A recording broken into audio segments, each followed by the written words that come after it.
Hello and welcome. I am AkimLDL and welcome back to another video.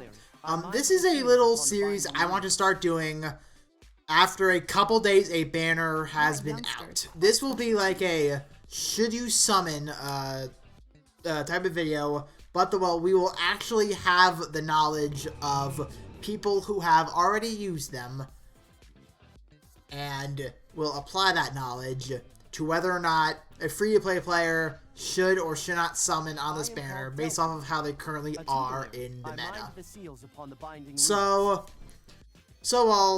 To start this video off, we will be reviewing whatever this banner is called. Let me see real quick. The Fractured Futures banner. It actually doesn't have a title. Okay. So we'll be reviewing the Fractured Futures banner. This banner is set to end on the 11th, and this video should be out by Tuesday. I think yes, Tuesday is definitely the plan at the moment. So then let us begin to review the four units that have come out, and we'll also be reviewing the 3 Windprints that also came out with this, and whether or not the Windprints are buyable. I mean, should be bought, or should you summon? So then, to start off, we'll be looking at Delfy right here. He is a Shadow Dark unit. He is listed under the support tag, and his first skill is Ruination Cage. Deals shadow damage to the target and nearby enemies, and creates a debuff zone that lasts for 10 seconds, and reduces the defense of enemies inside it by 15%. So, just like Wedding Elisand's second skill, he will reduce defense. And the skill gauge for the skill can be filled by attacking enemies, but will also fill automatically. Abilities that increase skill gauge fill rate will not affect this automatic increase. So, I'll get to what makes him so special in a minute, but that's one of the reasons. And his second skill is Corrosive Cage. Summons Heaven's Cage, then deals shadow damage to the target and nearby enemies, inflicts poison, and reduces the strength of light attuned enemies by 15% for 15 seconds. So he reduces light attack, so he is solid on a shadow team, and also inflicts poison, in which the poison does stack, so that makes it very solid. This strength reduction will not stack. Additional bonus damage will be dealt relative to the damage taken while Heaven's Cage is active. I never used him. I haven't heard anyone exactly talk about that skill, that part of the skill in particular. Most people just focus on the poison part of him, and when I get to his abilities, that will become a little more into light. So once again, the skill gauge for the skill can be filled by attacking enemies, but it will also gradually fill automatically. Abilities that increase skill gauge fill rate will not affect this automatic increase. So then what makes Delfy so special is that he has very high skill cost. What I mean by skill cost is he has really high SP. According to the wiki, he has 99,999 SP in order to even use his skills. That's a really, really high cost. So, what people do for Delfy is that they run the dagger print on him, which is a skill damage of 40% for daggers and flurry strength 15%. But they also run a Sister's Day Out. They really run a Sister's Day Out for the 4 strikes, which that will become more relative in his abilities, and also the 4 strike charge, in which he does 3 4 strikes. When that print is mubbed, he immediately fills a 75%. It really helps begin to stack on poison very quickly. So because he's a dagger unit, he increases the crit rate. Now then, let's move on to his abilities here. Poisonous Cage 2. The user's strength is lowered by 60% during quests. Ruination Cage grants to the user the Poisonous Cage effect. While this effect is active, the user's next 4 strike will inflict poison. This effect cannot stack and will be consumed on use. Before you say anything about he loses 30% strength, he's bad, everyone thought that. He is not meant to do damage. He is meant to poison the enemy to death. He is meant to stack up on poisons. That way they then just take massive poison damage, and he's just a monster. He's just a monster poison unit. So yes, he's very good for that. Paralysis resist 100%. Can't be paralyzed, obviously. And Flurry Poison Edge plus 60%. Increases chances of inflicting poison by 60% when the combo count is 15 or higher. This is even more proof that he's just an amazing poison unit. He just absolutely does so much poison. It is amazing. But then, well, other team comps I've seen with him, I've seen him on teams where people have had a Wind DPS and Pazuzu on. And Pazuzu is a Poison Punisher dragon, so yeah, I think that you can guess what can happen from there. It's really solid, actually. So Delfy, in the end, is a very solid poison support unit. But is he worth on the banner as a whole? Let's look at a Cassandra now. Cassandra is a 5-star dark wand or staff. I keep on mixing up between the two. She's the damaging one, not the healing one. She's an attack unit. Her first skill deals shadow damage to enemies directly ahead and increases the user's max HP by 5% for the remainder of the quest. Once HP buffs reach the limit, an HP recovery effect is granted instead. So, well, she can raise her max HP, and eventually it will become like a heal for her. Alright, sure. Pretty cool. Violent Uproar is her second skill. Summons Twilight Wrath, then deals a shadow damage to the target and nearby enemies. Additional bonus damage will be dealt relative to the damage taken while Twilight Wrath is active.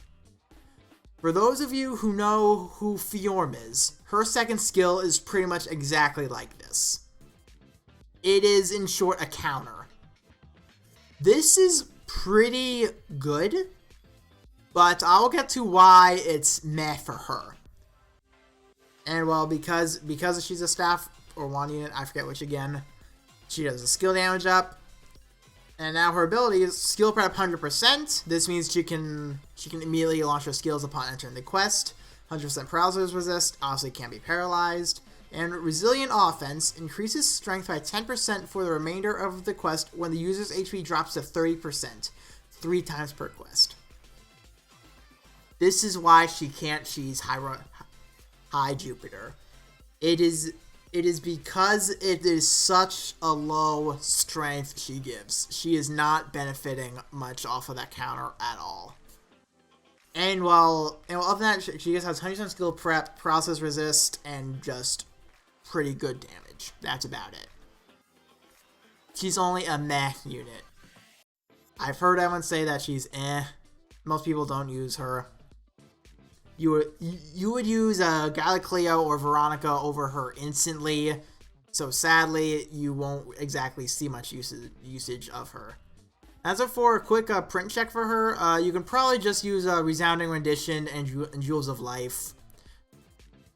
Just really the standard, I guess. That should definitely suffice for her. Now then, we're going to talk about the 5-star dragon, Chthonius. I believe that's how you pronounce his name. I hope I pronounced it correctly. But Chthonius, his ability, when he's max unbound, if the user is attuned to Shadow, increases strength by 55% and increases strength by a further 10% for the remainder of the quest upon shapeshifting, up to twice per quest. This is actually very good. This is actually really, really good. Just if for example, like, you don't have Shinobi, and well, just if you have someone like Marsh, you can actually use him over Marsh, even before he's max unbound, especially for Omega actually, because well, in Omega you get transformations out the butt. You get a lot of dragon transformations. So that's why this is good, because well, when he's 0 to 3 unbind, he has 45% strength and still gives a 10%. So when he transforms twice, he's giving 65%. That's 5% more than Marsh in her MUB. When Chthonius is MUB, he only needs 1 dragon transformation in order to surpass Marsh. So yeah, he's actually really good. And also, Immortal Spirit is a skill. Deals shadow damage to the target and nearby enemies and inflicts poison. Poison is still pretty good. It stacks. Why not? Just why not? A little more tick damage. So Chthonius is actually a very solid dragon. I am unaware of how much hits Immortal Spirit does, nor his exact combo count or his combo skills. Combo attack, I mean. So I can't exactly say if he's absolutely outstanding because of those. But just by looking at the ability and skills, pretty solid, pretty solid. Now then, we're going to talk about the 4-star that was released. Paita, I think. I think that's how you pronounce it. So her first skill is increases entire team's defense by 25% for 15 seconds. Alright, pretty solid. Swift Skewer is her second skill. Deals shadow damage to the target and nearby enemies and inflicts bleeding. So she's another Lance Bleeder. So she's like a Botan, in short, but doesn't increase strength. She increases defense. When no one in Dark at the moment has a strength double buff. Okay. And because she's Lance, she boosts HP. She has a built-in buff time of 25%. Very solid. 100% paralysis resist. Can't be paralyzed. And Prime Devastation 5%. Increases the crit rate of the adventurer you are currently controlling by 5% for 5 seconds every time their initial skill, displayed at the top of their skill list, or their skill 1, becomes available for use. After activating, this ability will not activate again for 15 seconds. Increased crit rate. Sure, that's pretty solid. Because, well, that can just give you more chances to crit. Then we'll just hit that crit damage on them. Just in general, a little bit more damage. It's solid. It's not Prime Strength or Prime Defense with a Valiant Crown on it. It's nothing like that level, but it's solid. Solid. Now then, before I move on to the Windprints, those are the 4 new units that came out for this banner. Do I think this banner is worth summoning on? Even though Delfy is a very, very good unit. I would say no. I don't think this banner is really worth summoning on because of Cassandra. Cassandra is just so mediocre compared to a Galacleo and a Veronica that just if you pull her, it's like a punch to the gut. It's like a punch to the gut if you pull her. That was me on my free summons. I pulled her twice. Ugh. And I didn't get Delphi either.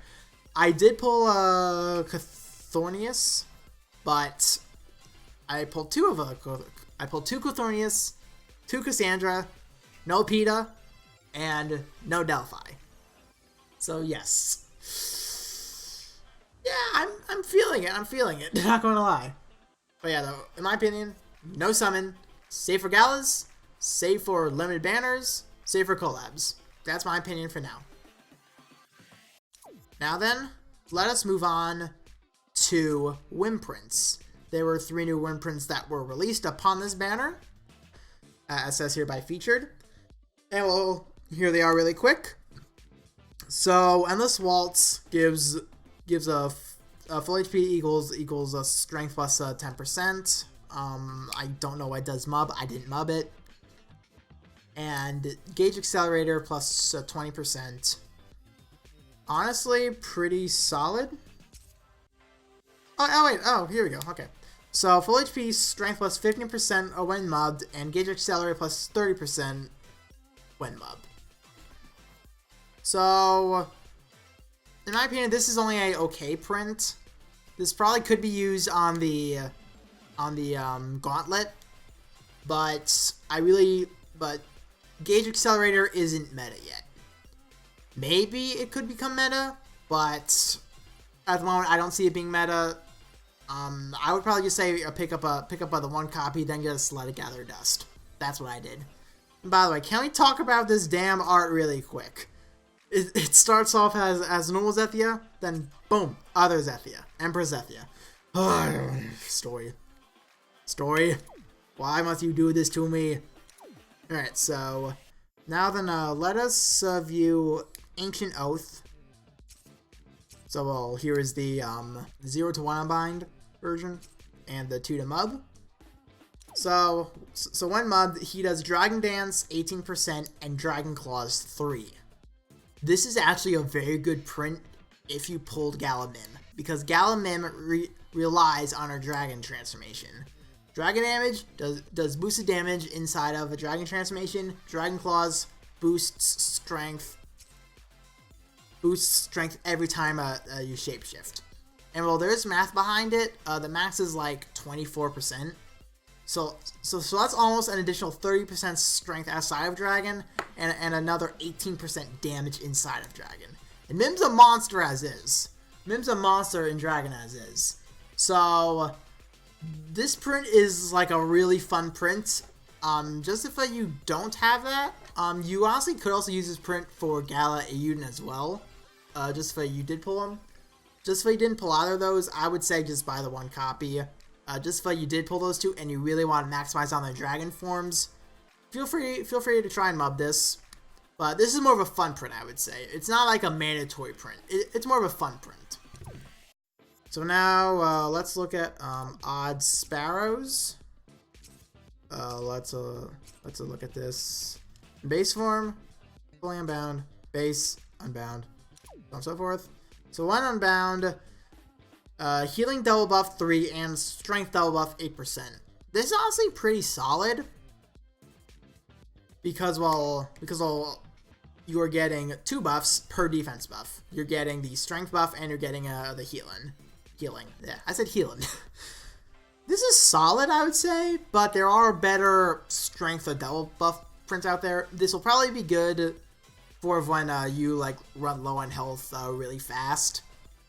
And also have defense buffs. But other than that, this print is fine for now. Maybe when healing double buff is like required for stuff, this could become really good. But for now, it's only okay. I would say pick up the one copy, just like Gather Dust. When it becomes meta, then you get other prints. So that about does it, really. This is my first time doing something like this. Just if you summoned, I wish you the best of luck for Delfy and or Cathornius. I wish you the best of luck for those. Just if you wanted Cassandra, some other will is talking to you for that. Some other will is talking to you too for that. You probably know what it is. Just if you have my type of mind. By the way, that's it the video. Feel free to like and subscribe. I'll be much more consistent now. And until then, I shall see you in the next video. See ya.